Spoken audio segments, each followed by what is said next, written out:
Olá, bom dia, eu sou Tereza Oliveira, feliz de ter você aqui nos meus vídeos do YouTube. Se você puder, quiser, curte, compartilha, se inscreve no nosso canal e acompanha nosso trabalho. Eu vou ficar muito agradecida por isso. A gente está no Janeiro Roxo, como eu disse, o Janeiro Roxo, pelo menos para mim, né? Eu vejo muita gente dizer que o Janeiro Roxo está maravilhoso. Que bom, né? Porque para mim virou tudo de novo. Eu tive que ir para plano B. Mas de uma certa forma foi muito bom. Tereza, virou por quê? Virou por causa da pandemia. As palestras presenciais que eu ia dar, e essas palestras eram em UPAs, UBS, infelizmente não vão mais acontecer. Por conta do alto número de casos de Covid e da influenza. Então a gente, mais um ano que a gente tem um Janeiro Roxo complicado. Por que para você é complicado? Porque nós não somos uma grande instituição. Nós somos aquilo que somos. Nós somos filhos de ex-pacientes de hanseníase que resolveram se reunir com mais algumas amigas da sociedade civil para lutar pelas questões da hanseníase, sejam elas quais forem. É uma missão, não é uma instituição. Então a gente vai ter muitas dificuldades mesmo, a gente tem muitas dificuldades, porque a gente não trabalha com verba, a gente inventa algumas situações, inventa rifa, eu escrevo livro e assim a gente vai tentando fazer o nosso trabalho, mas o nosso trabalho é por conta e risco. Eu disse hoje para vocês que a gente tem essa missão. E eu sempre falo isso, porque é uma coisa que vem de dentro para fora. E a gente tem que cumprir. Eu, pessoalmente, tenho que cumprir e vou cumprir. E não é pesado para mim, muito pelo contrário. É uma honra ter sido escolhida para ser filha de ex-pacientes de hanseníase e ter uma história que realmente valeu a pena ter nascido. No outro vídeo eu disse para vocês que hoje eu ia falar sobre as políticas públicas que não aconteceram quando abriram as ex-colônias. As colônias ficaram fechadas durante muitos anos e no final dos anos 80 resolveram abriram, né? Como quem diz, olha, está aberto agora vocês podem sair, procurar os parentes de vocês, fazer o que vocês quiserem. A gente não vai mais prender vocês, a gente não vai mais judiar de vocês, né? Como se fosse um cárcere, como se fosse não, porque era um cárcere, um local que tinha a própria moeda, tinha prefeito, tinha cadeia. Meu pai biológico, inclusive, ficou preso várias vezes nessa cadeia. Minha mãe biológica também. Então, eles estavam presos, né? Era um cárcere. Bom, abriram. Mas muita gente não saiu. Poucos saíram e não retornaram. Muitos que eu digo, alguns, desculpe até, alguns quando saíram, voltaram.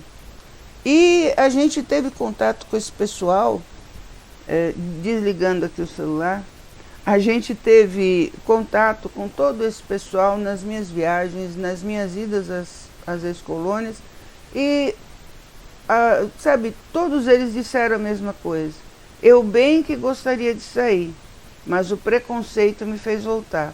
Eu bem que gostaria de sair, mas eu não tenho estrutura pessoal, estrutura financeira, estrutura física eu digo por conta de sequelas, para viver lá fora. Eu tenho que voltar para cá. Ou eu não vou sair porque eu não tenho como viver lá fora. Eu fui preso aqui, me prenderam aqui, eu casei aqui, eu tive filhos aqui. O máximo que eu posso fazer é sair para procurar a minha família. Mas só isso. Então, por que abriram, né? Deveria ter existido políticas públicas adequadas para essa nova fase desses ex-pacientes de hanseníase ou desses pacientes de hanseníase. Deshospitalizar significa, inclusive, você preparar essas pessoas para uma vida exterior. E ao mesmo tempo que você prepara essas pessoas para uma vida exterior, você tem que preparar a sociedade para receber essas pessoas. Até ali, as pessoas tinham medo de quem tinha hanseníase. Até ali, as pessoas achavam que só de olhar para um paciente de hanseníase podia pegar hanseníase. Até ali, tocaram terror na doença. Agora vem, abre, como se nada, sabe, nada fosse diferente, tá tudo certo, tá tudo beleza, e vamos embora. O que aconteceu? Ao invés de todo mundo, ou pelo menos uma grande maioria sair, muita gente entrou. Foi o que aconteceu. Aí o filho que estava fora veio visitar, ficou.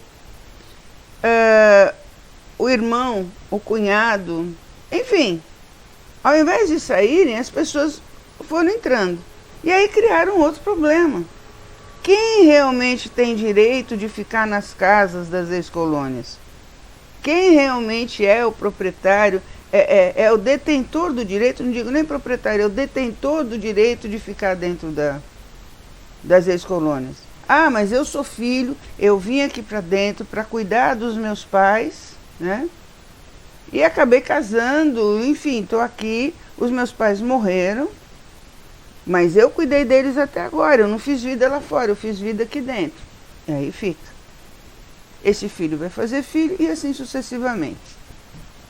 Só que o que acontece com isso também? Em alguns casos, essas pessoas que vão para dentro das colônias, quando elas abrem, começam a ter hanseníase também. Então, veja que, por falta de uma política pública, esse problema não acabou. Pelo contrário, ele ficou maior. Aliado a tudo isso, uma nova sociedade se fazia aqui fora, né? E o tráfico foi lá para dentro também. Então, é meio complicado. Eu tive uma vez, num domingo, numa ex-colônia, eu não vou nem dizer qual é, porque acho que até que já falei, mas é daquele estado de São Paulo. Mas eu fui lá para levar uma amiga nossa que apoia a nossa causa para ela conhecer. Eu achei muito interessante o seguinte: todo mundo foge do assunto hanseníase, todo mundo tem medo de falar disso, por mais que a gente diga que não pega assim só de você olhar para mim aqui no vídeo do YouTube, né? As pessoas têm medo. Mas a gente foi num domingo e lá tinha um monte de homens jogando futebol, fazendo churrasco, tomando cerveja. Nessa hora, a hanseníase não pega? Como eu já vi um monte de pessoas que moram, que vão lá para dentro das ex-colônias morar, porque lá não vão pagar aluguel, água, luz. Nessa hora não pensa. Ah, será que eu vou pegar hanseníase? É estranho isso, né? Quando interessa para a pessoa fica quieta. Então veja o que acontece. Nós temos ex-colônias que são administradas, em sua grande maioria, pelas secretarias de saúde dos estados, mas que virou uma confusão que você não sabe, na verdade, quem é que manda naquilo. Até porque essas ex-colônias, elas foram construídas para os pacientes de hanseníase. E não houve essa transformação. Acho que a única que eu vi, que é o Padre Bento, que houve essa transformação pimba radical. Não, aqui agora é hospital, né?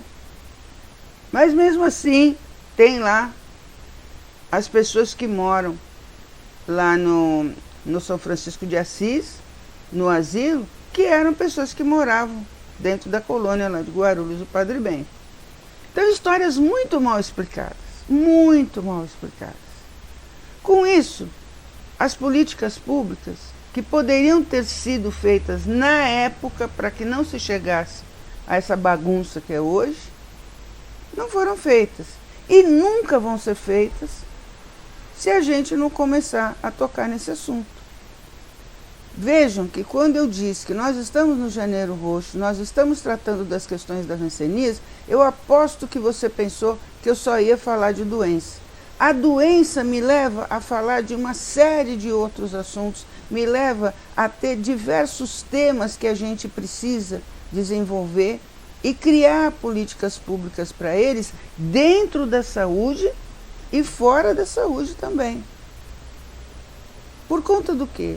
Por conta de uma lei que isolou milhares de pessoas e tirou o direito dessas pessoas de tratamento, de fosse o que fosse. Mas na época não tinha tratamento. Pois é, não tinha tratamento. Mas eles arrumaram um jeito de dar um tratamento para as pessoas. Isolaram dentro das colônias. E com isso, viemos nós os filhos, né? Que também eles jogaram em algum lugar. E nada foi resolvido. Me perdoem os companheiros, os amigos que trabalham com isso e que consideram que está tudo certo, que está tudo perfeito. Eu não acho. Aliás, não é nem um achômetro, é uma constatação. Se tudo tivesse caminhando direito, eu não receberia as denúncias que eu recebo. Aqui em São Paulo, a gente tem denúncias de maus tratos, a gente tem denúncias de má administração na colônia de Itu, feita por funcionários de lá. Eu não vou citar nomes, né? Mas a gente ainda vai encaminhar. Qual foi a minha orientação? Busque o Ministério Público e faça as denúncias. Em São Vicente, no litoral sul de São Paulo, temos problemas com sequelados. As pessoas que precisam de fisioterapia, que precisam de uma atenção maior, que são ex-pacientes de hanseníase ou pacientes de hanseníase, a nossa representante de lá está ficando doidinha, porque não tem.